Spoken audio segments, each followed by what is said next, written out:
in shedding it. At its core, diplomacy walks a tightrope between politics and principles, trying to harmonize strength with justice. But in a world where power often overrides moral values, can diplomacy still be a force for truth, especially when international is being applied unequally? Thank you.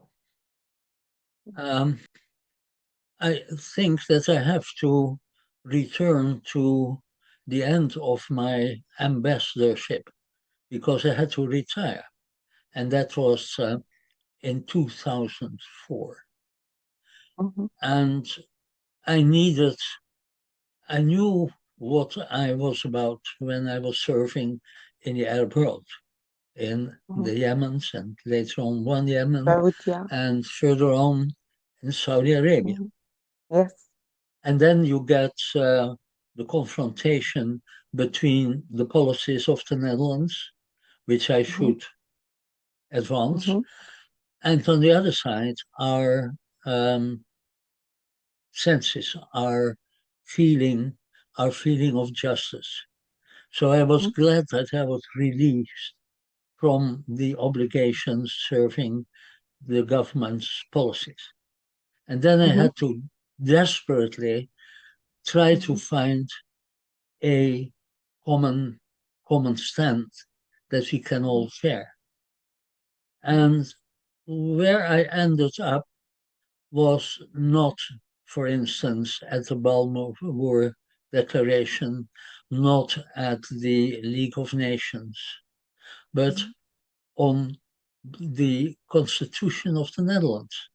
And the Constitution, in Article 94, says that international law overrides Netherlands law. And we ignore this. So I found basically the introduction and the possibilities in the international law, and of course then in the International Court of Justice and the International Criminal Court. Very interesting. So then I was going to ask if we consider you tonight the ambassador of truth, of justice, based on this facts. Anyway, I will move firstly to Mr. David Miller. Nice to see you, Mr. David Miller, and thanks for joining us here tonight.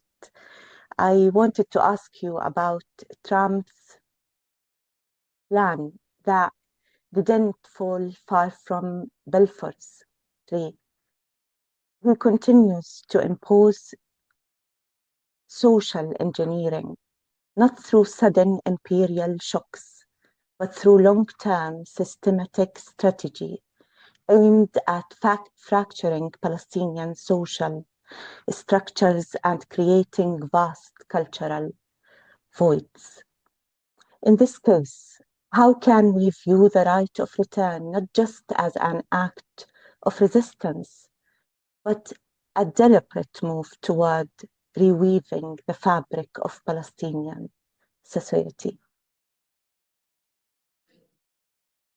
Well, I mean, it is the right of return is, of course, fundamental to the Palestinian cause, and many people say that if we just have the right of return, that everything will magically work itself out after that. And of course, there are many different strategies for the liberation of Palestine, but at the core of them all is, of course, the right of return, because the right of return would mean that there would be a Palestinian majority in the historic territory of Palestine, and it would mean, if there was any form of democracy at all, the end of the Zionist entity.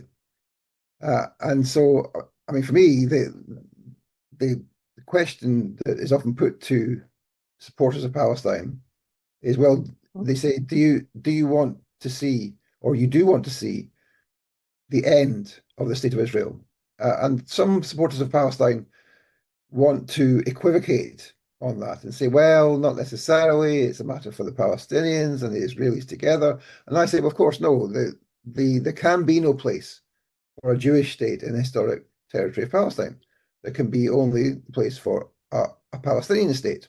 Whether the people who live there happen to be Christians or Jews or Muslims or from some other faith is a secondary matter. It will be a Palestinian state. And the reason that you have to have a Palestinian state is because Zionism is so fundamentally racist that it cannot be reformed. There cannot be a way of coexisting with Zionism. It will always want to genocide the Palestinians. That's what it's been doing since the 1880s, and indeed before that, through to the Nakba of 1948, and of course, the second Nakba of the last year and a half.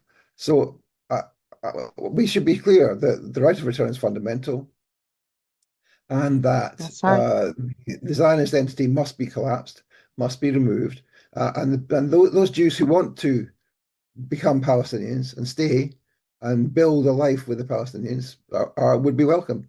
But it doesn't look like very many of the current Israelis, so-called Israelis, want to do that. So we have to find a way to deal with that as an issue. And that's of course a difficult issue, but it would have to be faced. Yes, that's right. We have to dismantle all the walls, the physical ones and the metaphoric ones that Jonathan Cook actually talked about in his amazing book, Religion and Blood. And what you just mentioned, Mr. Miller, reminded me in your masterpiece, in your article that was published in the Palestine Chronicle, I think last year in May, from the river to the sea, which we are going to come to later in the next question to talk in details about this point in specific. Mr. Oscar Bergman, you and other fearless defenders of freedom worldwide have turned Martin Luther King Jr.'s words into a living truth. Injustice anywhere is a threat to justice everywhere. Now, acting on it, standing on the front lines against oppression, occupation, breaking the siege on Gaza, sailing to Gaza. Through your journey, tell us how can global activism be ignited into an unstoppable force for the Palestinian right of return, forging a straight path forward to the Palestinian land? Well, first of all, I want to say that I agree completely with Mr. Miller that the Zionist entity is not able and will never be able to live alongside with the Palestinians. And just before this meeting, I had a quick view to the articles I've been writing already 10 years ago, when it was about 70 years of Nakba and about 75 years of Nakba. And I must say it's going further back. I mean, it started 1917, not only with the Balfour Declaration, but also the British conquering Jerusalem, Al-Quds, in November 1917. General Allenby walked in on by feet. He didn't want to come on a horse, just to show that he's not a conqueror, but bringing peace. And the British newspapers celebrated this event as 673 years of Muslim rule ended in Palestine. So, but in the same year, 1917, Gaza was completely bombed by airplanes, by the sea, and by land, and this several times until the British were able to take the path to Jerusalem on a road which was built for the German Emperor Kaiser Wilhelm just 10 years earlier. So it didn't start with the Nakba. It started much earlier. Yes, before. Yes, that's right. Maybe back And when you in see, even 1897, sorry to yes, interrupt you, yes, of Mr. course, Bergman. and the British already conquering Egypt and so on, and spying even 100 years earlier on all those territories as a form of archaeological sites, and they had this, but it was all named Palestine. They had the Palestine Declaration Fund. They had the Germans had the Palestina Bank. In the Balfour Declaration itself, it's mentioned a home for the Jewish people in Palestine. So it's all about Palestine. It's not about this Zionist entity, whatever it's called. It's just a brutal colonial project since the beginning, and it never stopped.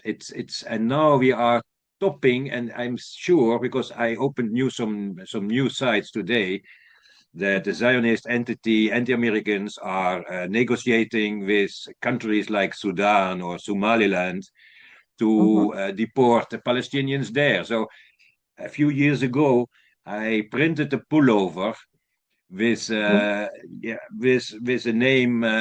I named it "Don't Let Bullshit Conquer the World" on my pullover, and well, it actually happened. It happened. So as movements in Europe, I am European. My heart is beating for Palestine and Syria, but a few years ago it was hard to get some people on the street. Now we don't need to do any effort, and everybody is coming by itself to the streets. And Yes, you just need yes. to put Very it in the huge right place. movement in Europe. Yes, that's right. But I was going to, I asked you about activism, actually. It seems that you are very well acknowledged of the Palestinian history. You read history very well, and you know every aspect and every important topic about this cause. Therefore, maybe you are dedicated in advocating for the Palestinian rights, and you are doing what you're doing in supporting of the Palestinian rights. Mr. Jan Wemberg, actually, I was going to ask you about your journey in supporting Palestine. You told me that you retired from your post, which means that I was right when I wrote that you are an ambassador of truth and justice, because you didn't want to stick to a post that put your principles at stake. The apartheid wall and the apartheid system in Palestine actually made you so close to the just of this cause. As a diplomat with years of political experience, how did you manage to restore the true narrative in a political field where truth becomes irrelevant? One of the strategies may be that you retired. What else have you done for this cause? Have you visited Palestine? How many times you did? And what did you see there?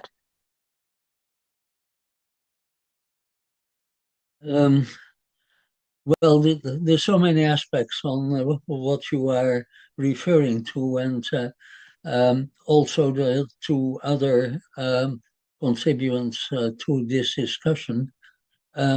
My overwhelming feeling at the time of retirement was that I had to find a basis for judgment.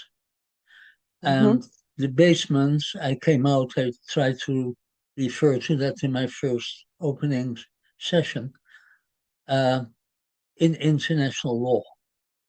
And it turned out to be a lucky guess, because it is a very, very firm establishment as what international law is about. And the International Court of Justice, to which I'm at walking distance of 10 minutes, had been exactly very clear. And these are formulated in two advisory opinions to the General Assembly of the United Nations. And they're about Israel.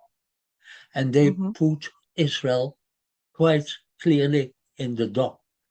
The first one was on the 7th of July 2004, and the other one on 27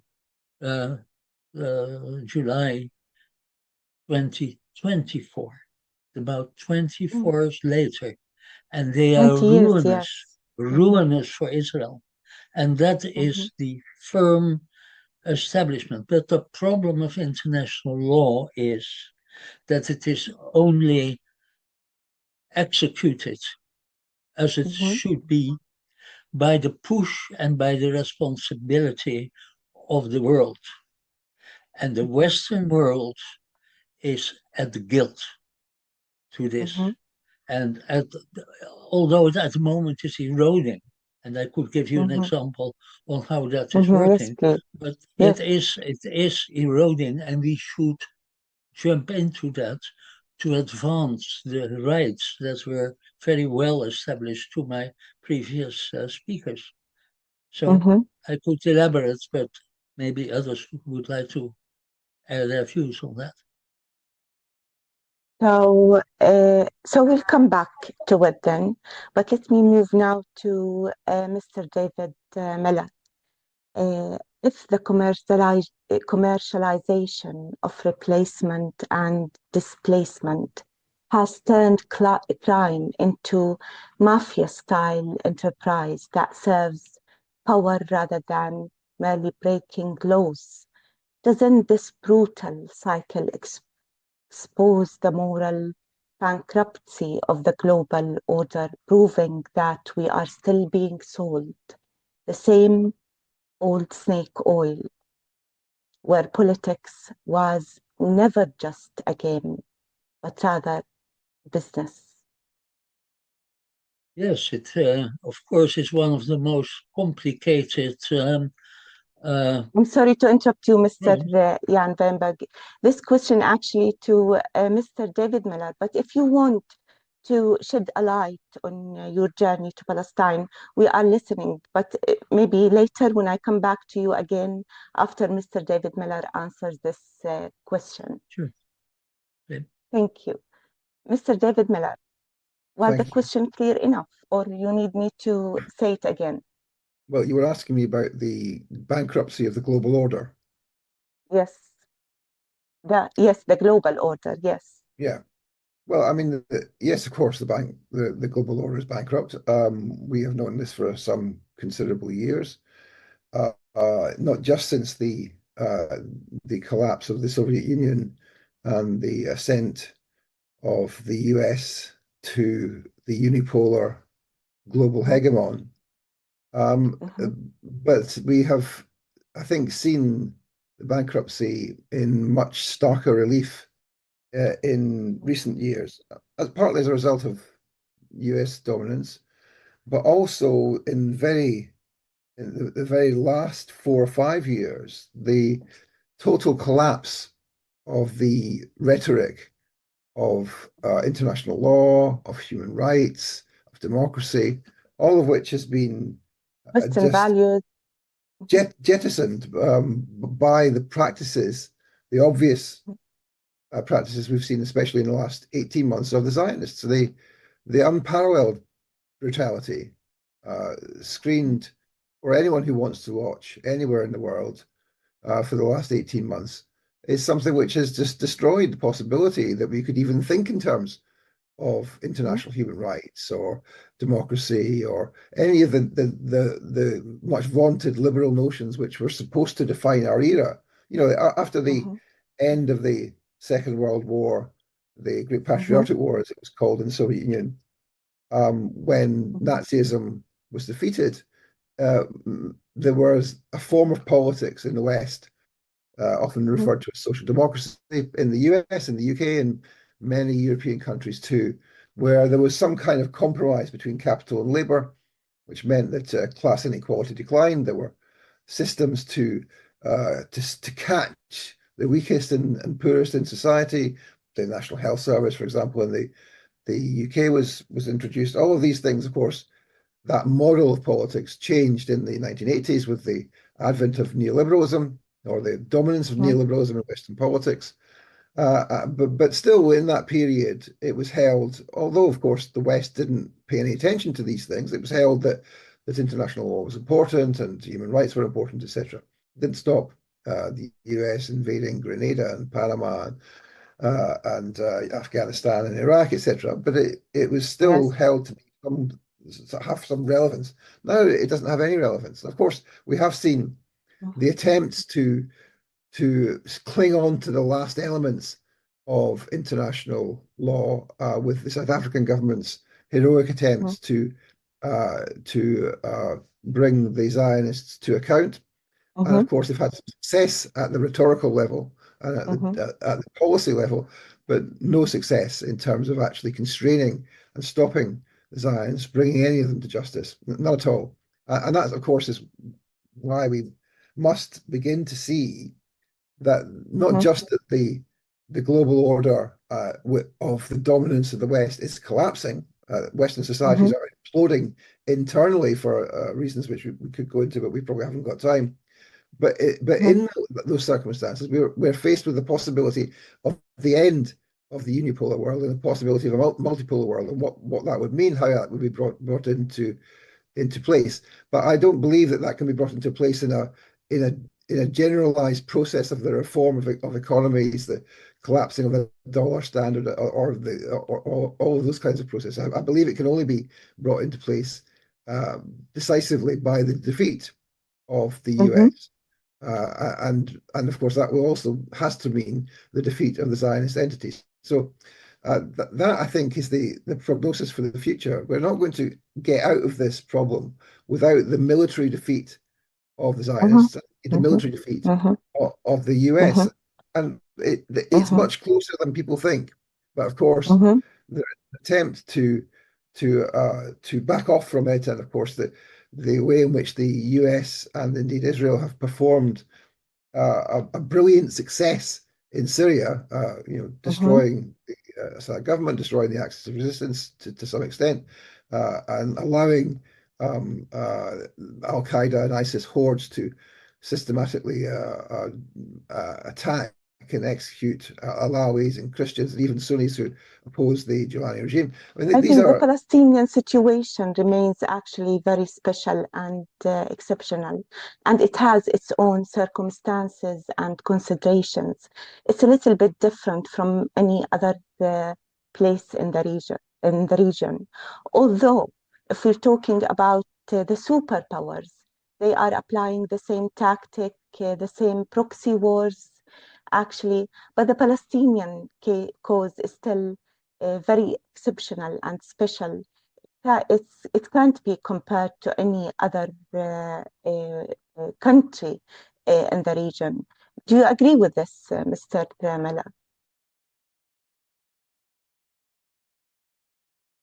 Are you asking me? Yes. You started to talk about ISIS, about Al-Qaeda in Syria, and about the scene in general in Middle East. But I'm talking about the Palestinian cause. Sure. The Palestinian cause is a little bit different from other countries in the region. Different circumstances, different background. So what I would say is that the point I was trying to make really is that it will not be international law, human rights, the rule of democracy, which liberates the Palestinians. It will be the Palestinian resistance that liberates the Palestinians. And the most obvious way in which they can do that, the way they've been trying to do that for the last 20 years, is through the development of the axis of resistance with Hezbollah, with the Assad government, with the popular mobilization squads in Iraq, and of course with Yemen and the Islamic Republic of Iran. That's been the axis of resistance. It would be fantastic if Jordan and Egypt and Saudi and Bahrain and the UAE were to join the axis of resistance, but they won't. We know that. Yes, they don't. Yes. So, but what will liberate Palestine will be the Palestinians. It won't be international law. It won't be the West. It won't be millions of people on the streets in London or New York or Vienna or wherever. It will be Palestinian resistance, and that's why I say that is the crux of the matter. Destruction and the collapsing of the Zionist entity, and indeed the defeat of the US, is a crucial matter for the Palestinians. That's right. Very interesting point. Mr. Oscar Bergaman, I'm trying to shed light on the artistic dimension of your journey. But I think you have a political passion. So I will try to join or to merge both sides by saying, until the lion learns to write, the story will always glorify the hunter. The media hasn't just distorted the facts, it has weaponized them to flip the script over, portraying the oppressor as the victim and vice versa. But you managed to turn the table on this industry that thrives on lies.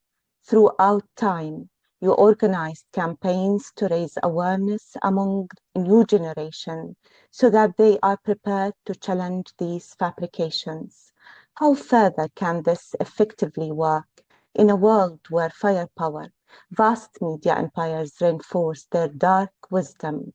Can truth still rise above the noise, break through the machinery of deception, and reclaim its rightful power? Well, yes, the art and the politics is a very good weapon. Although and the other speakers, Mr. Weinberg, started with a poem ending on blame them for the violence. I mean, it's actually the other way around, of course, because United Nations General Assembly had several statements that the right on armed struggle against oppression. Well, you have a superpower against you. So, and we see the chaos and the destruction in Gaza, but still you have these people in Gaza and in Palestine making art. I mean, this is this fantastic NGO, We Are Not Numbers, and they are, I don't know how many of them are still alive, but I'm happy that they are still spreading words in the world via social media. And I think art and literature is the most effective weapon globally. I mean, the struggle on the ground is something different. I mean, but David Miller says, yes, there is there will be no peace in Palestine without the current situation. It's not possible. I mean, they are going to attack Syria. They are going to attack Lebanon. They are bombing Tehran. They are bombing Damascus. They are bombing whatever they want. Every day there's kind of bombing somewhere. So it's very hard to bring art, paintings or color against this weapons of power. And they will continue. They will continue. But I'm sure, because when the so-called Western countries we are walking now on the streets protesting, but you see people who want to speak at universities are blamed for being anti-Semitic. Books are getting forbidden. People getting deported, even though they have a normal visa or green card in the United States. Germany is once again on the wrong side of history by arresting people even when they wear a kufiya, and so on, so on, so on. So we have a very shocking situation, and we are Yes. moving forward. This is not the end of this shocking. So, well, when you go into history, this situation will come to an end as well. Not today, not tomorrow, not in 1 year, but it will come to an end, and there will be justice. I mean, we have this, and Jan Wijnberger told about the International Court of Justice in The Hague, and also the International Criminal Court. But these courts and these systems of the Statute of Rome is obviously only for African and Asian dictators. I mean, they were very quickly to bring Duterte from the Philippines to The Hague, and I'm living in The Hague, so it was in the news here. But they let easily go the Netanyahus and the Gallants walking around free. So the movements in Europe are now getting more. The anti-Zionist movements and pro-Palestine movements are getting more stronger. I mean, we have this Hind Rajab Foundation in Belgium, which is following war criminals everywhere on the world, and we can beat them with facts only. Activism is a very strong tool then in confronting the power, those who are in power. Yes. They are afraid of facts, and this is a so-called fact-free West world. The Western world, it's full of idiocy, and it's completely idiot what we are listening to every day. And people are in front of politicians, in front of microphones, blaming the Palestinians for being the victim. So. No, we should go on further on the street. Don't let this go down, and make the Zionists happy that it will be over after a time. The Palestinian conflict is the conflict of all conflicts. I mean, all conflicts can be rooted back to this conflict, because this is purely about injustice. It's about apartheid. It's about oppression. It's about everything wrong in this world.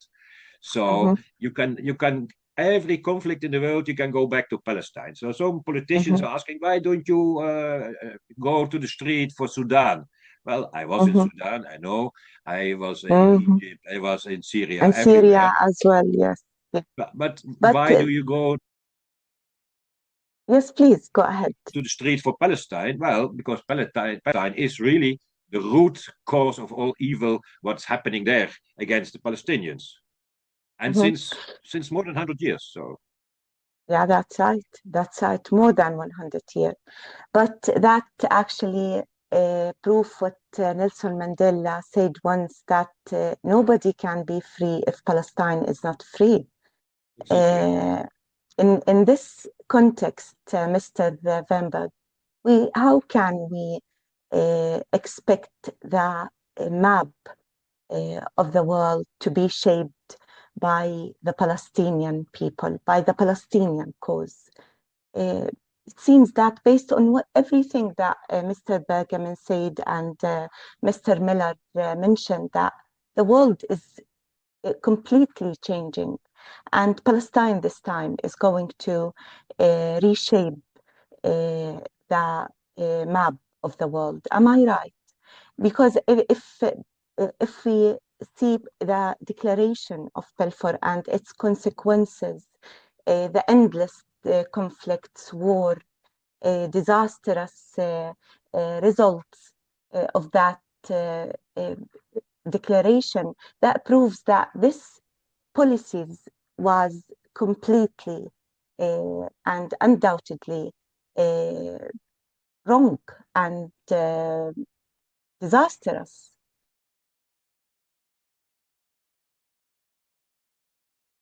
Weinberg. Mr. Weinberg?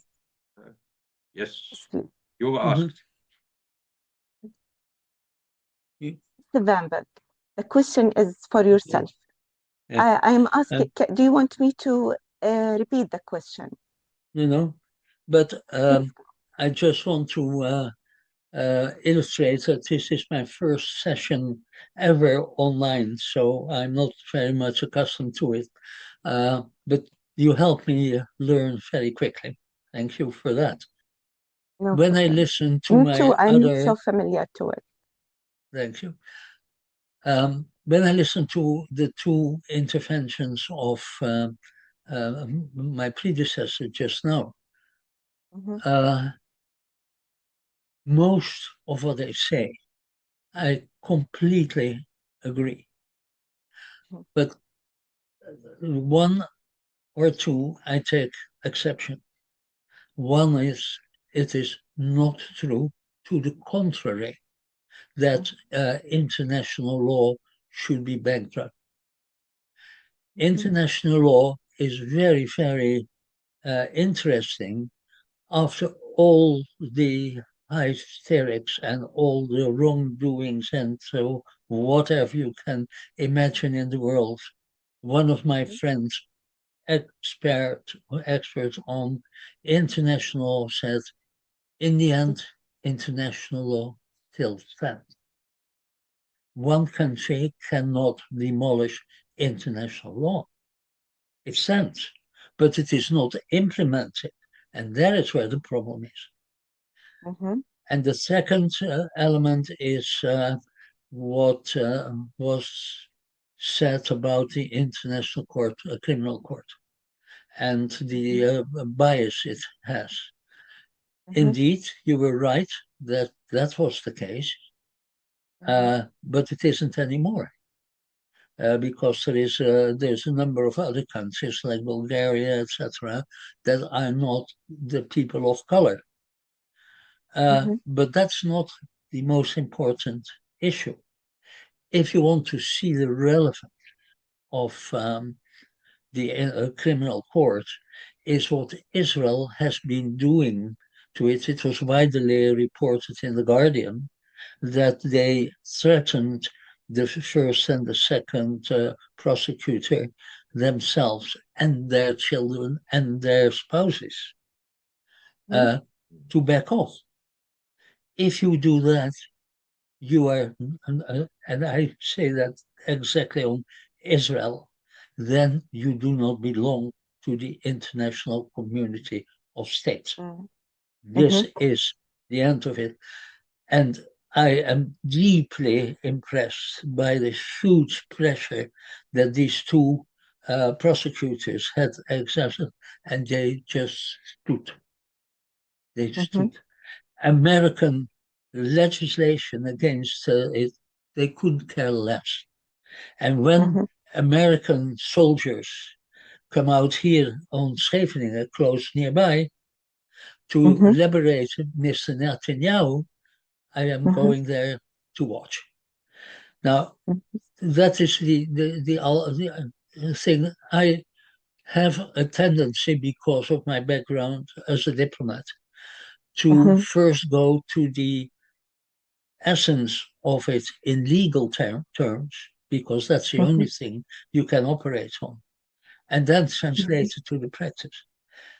And the point that I made, that international law cannot be destructed even by the strongest country, I learned from one of my teachers on this issue. And the second thing is that if you want to attack the wrongdoing of basically the Western world, including Australia, New Zealand, etc., go to the General Assembly. There the United States usually got, when it was on Israel, some 300, 400, 50, 60 countries of the 190 voting with America. Now they have 9. Not even the Netherlands, my country. Panama, Argentina, the Marianas, or something, Vanuatu, or some tiny chips in the Pacific. That's all that's left in support of the United States.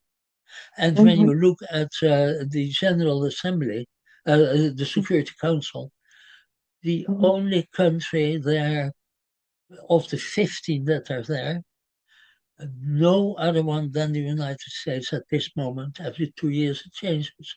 But at this moment, no other country is in favor in the Security Council. And because the United States yields the veto, it always gets their ways.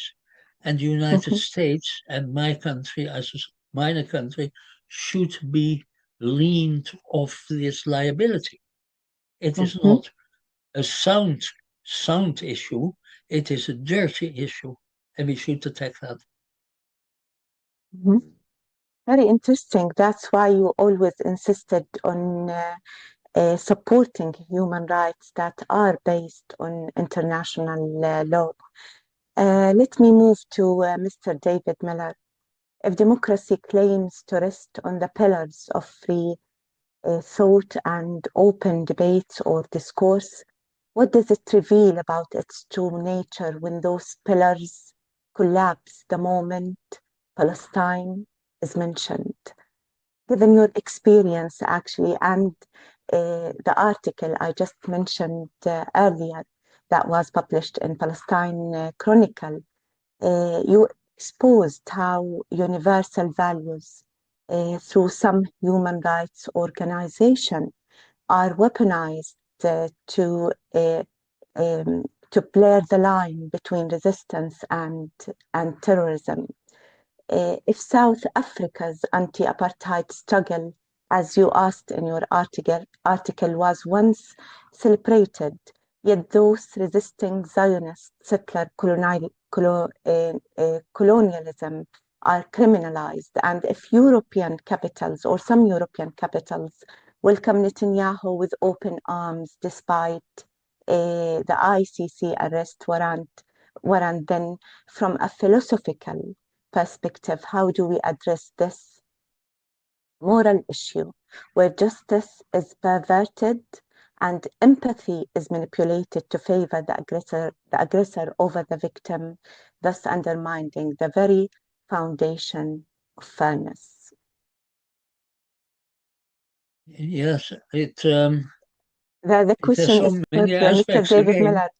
Yes, I'm really sorry, Mr. Jan Vanberg. This question is for Mr. David Miller, but definitely I will come back to you with the last question in our panel discussion. Mr. David Miller.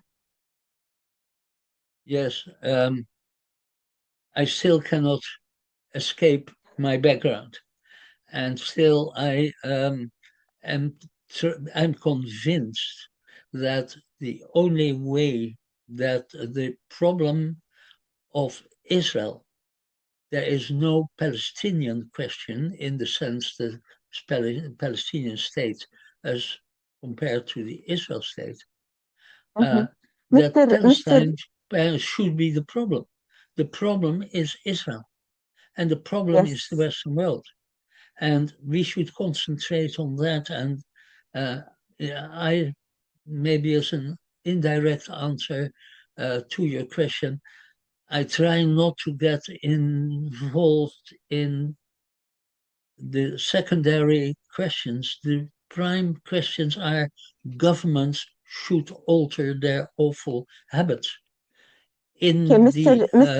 Jan Vanberg, I really appreciate your answer and involvement. But if you allow me to give the question to Mr. David Miller to answer it, I will appreciate it. Thank you. Sure. Mr. David Miller, did you hear the question? Was it clear enough? Or you want me to say it again? Mr. David Miller, can you hear me? Yeah, sorry. I thought the question was a very complex question, but let me. Yes, it is. You want me to repeat it again? No, sorry about the length of the question. But let me start off with the question about democracy and the way in which freedom of speech held to be fundamental to democracy is, of course, interfered with when there are, you said where Palestine is concerned. And of course, Palestine is not the only issue historically where freedom of speech is interfered with, but it is, in the contemporary period, the most pressing, major, and obvious issue. So, of course, in previous examples where there have been settler colonial conflicts in South Africa, in Algeria, in the north of Ireland. There have been very strong attempts by the settler power, and indeed in some cases the colonial power, to censor and to the struggle of the natives, and indeed to present their struggle as being something other than what it is, i.e., to present it not as being a liberation movement, but being what's called terrorism. So, of course, that's what the Zionists do in the current case. They try and say that all resistance, or Palestinian resistance, is terrorism. And indeed, they try and expand the concept of terrorism beyond the question of armed resistance to any kind of resistance, whether it's peaceful resistance or the kind of resistance which there is. For example, in the UK, there's an organization, that the cutting edge of the anti-Zionist movement, called Palestine Action, which is involved in smashing up Israeli arms firms. In particular, it has targeted the largest Israeli arms firm, Elbit, repeatedly, and I mean repeatedly, and indeed all its suppliers. Now, that's not terrorism. Everybody knows that's not terrorism, doesn't fit the definition, but there's an attempt to criminalize these very brave fighters for Palestine by calling them terrorists. So that, of course, is what they try and do. And let's remember that the idea of Palestinian terrorism being a uniquely awful form of political violence is something which the Israelis and Zionist intellectuals have been promoting for many, many years, indeed, since the mid-1980s. And you can point indeed to an origin point, which is the 1984 conference of the Jonathan Institute, named after Benjamin Netanyahu's brother, who was killed in Entebbe, where they started to introduce this idea of Islamic terrorism, an idea which has, of course, never been off the television. And you mentioned that in your book, in your What is the Islamophobia as well. Yes. Yes. Please go ahead, Mr. David Miller. So the other thing is that rhetorically speaking, they have two strategies. One is to say these people are terrorists, and terrorism spreads beyond armed struggle to the Hamas Ministry of Health, or the Hamas Ministry of Agriculture, or to Palestine Action, or whatever. And the second thing, of course, they have is that any anti-Zionist or anti-Israel activity, or indeed comment or free speech act, is actually interpreted by the Zionists, and they have an infrastructure for this, as being anti-Semitism. It's interpreted as being a form of racism against the Jews. Now, of course, it's not. Everybody who spends more than a minute reflecting on this understands that it's not to do with racism against the Jews. In fact, there isn't any racism against the Jews in the Western world today. It's simply it's not a form of racism at all. There may be some prejudice, but against Jews, but all or almost all of contemporary outpourings of anti-Zionist invective and ideology are to do with Zionism and to do with the crimes of Zionism. Everybody who pays any attention in any unbiased way knows that that's the case. But of course, the Zionists have spent 20, 30, 40 years, in fact, longer than 40 years, trying to confuse us and try and say that anti-Zionism is the new anti-Semitism. It's kind of like Nazi anti-Semitism, but instead of treating the Jews as being an inferior race, they treat Israelis as being inferior. They treat the Israelis as being Jew of nations, which is a phrase which they have used repeatedly. And of course, they have an infrastructure for this, and the infrastructure is held in an organization set up by the Zionists, obviously, called the International Holocaust Remembrance Alliance. And they, of course, have a working definition of anti-Semitism, which is the same as the previous working definition of anti-Semitism they had lodged with the European Union's anti-racist body, but they then rejected it, and they had to find somewhere else to put it. So this has been something they've been trying to do for many, many decades. And so these are the twin strategies, and in every circumstance, they will reach for one or other, or sometimes both of those strategies. These people support Hamas. These people are anti-Jewish, etc., etc. These are rhetorical strategies which we should see through, and we would simply reject and indeed laugh at. And I'm glad to report that people are increasingly laughing at this, and that they have overstretched. They haven't completely given up. Of course, they are at warp speed on trying to condemn anyone who stands up for the Palestinians as being an anti-Semite, as being a terrorist supporter, and to try and have them sacked from their jobs as doctors or teachers or whatever it is, accountants or whatever. But we are increasingly fighting back against that, and that will tell. There will be a tipping point where those arguments about anti-Semitism and terrorism cease to work. We're not there yet, but we're getting there. No, the truth is not a taboo anymore. And those silly strategies are invalid, not effective at all, which is good. That's what Palestine actually, this is the influence of Palestine on the global landscape. Mr. Bergman, remembering Naji al-Ali's Handalas, or Naji al-Ali's Handala, the boy who came from Ain al-Hilwa refugee camp, turning his back to the world. He is the eternal witness, everything. How can art break silence? You told me now is actually more powerful than art, or stronger than art, and art can't easily confront the firepower. But I have a different maybe point of view. Looking back to Handala, this boy who, as I said, came from that refugee with his back turned to the world. He broke the silence. He challenged the oppression and kept the Palestinian cause in the global consciousness. Now, what do you think about what Naji al-Ali has been through, about his story, about his art and his impact? And to which extent can, yes, please, to which extent can rich traditions of Islamic and Arabic art serve as a bridge between past struggles and present-day activism? Well, all of this, well, when you focus on Palestine, I mean, there are scientists, poets, teachers, professors, all artists are attacked. So in the rest of the world, we should be strong to spread the messages of the people of Palestine.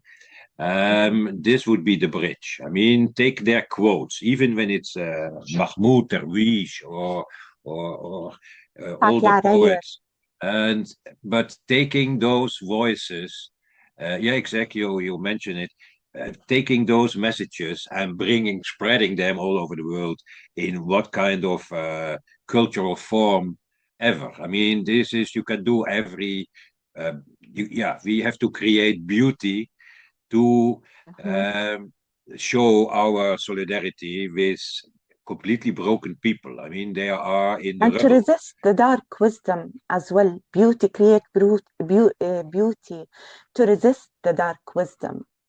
Yeah, well, I mean, now getting spring, and it's nice to sit outside, and this is the same everywhere on the world when you see beauty. The people of Palestine are every day confronted by the rubble, by the death threats. And even the smallest flower can bring a little happiness. So, that's right. And beauty is something to show. It's not as very. It can be a strong weapon when everybody takes take the beauty against the ugly, and those bullies shouting around in the White House or wherever with stupid ideas, completely idiot ideas, things that are never going to happen. Inshallah, I hope really, because you never know. But showing the beauty, if it's poetry, if it's paintings, if it's color, this is a strong weapon. When we show our solidarity, and it's on a continuous way, as a continue with showing solidarity, even in the streets. I mean, you can paint even Palestinian flags on bridges, on houses, or wherever. That this is in our hearts and minds. This is also culture. I mean, you can spread the word of Palestine because this is the root of all conflicts. The conflict, and we have been hearing also. I mean, this was good. I mean, when you look on France, I mean, you have this resistance movement of Algeria, actually, where nobody called it the Algerian conflict because it was just colonializing a country. And now in Palestine, we call it the Palestinian issue or the Palestinian conflict. And it's just one party oppressing another one. And that's it. You cannot call this a conflict. A conflict is between two, at least. And this is just pure oppression since more than 100 years. And this should have an end. And we should do everything possible. Not only the Palestinians with their struggle and armed struggle, but also globally, everybody should raise his hand against this. Which is now getting normalized in especially in the West. I mean, when you go to the global South, then nobody will agree with these idiot topics we are confronted with today. Thank you. I can continue, but I think your time is also running for this session. Yes, actually, that's right. I was going to say that there in refugee camps where generations have been born and raised without ever seeing the land they call home. Refugee camps where generations have been born and raised without ever seeing the land they call home. That, what does home mean to someone who has been forcibly uprooted, yet never unrooted? Thank you so much, everyone, for joining us tonight, and thank you for watching. Thank you. Thank you. I'm really sorry about this confusion. This is the first time, actually, I'm dealing with the technology. It's not just you, Mr. Wernberg. This is my first experience, but thank you so much for everyone for being with us tonight. Thank you. It was really lovely to meet with you all. Thank you very much.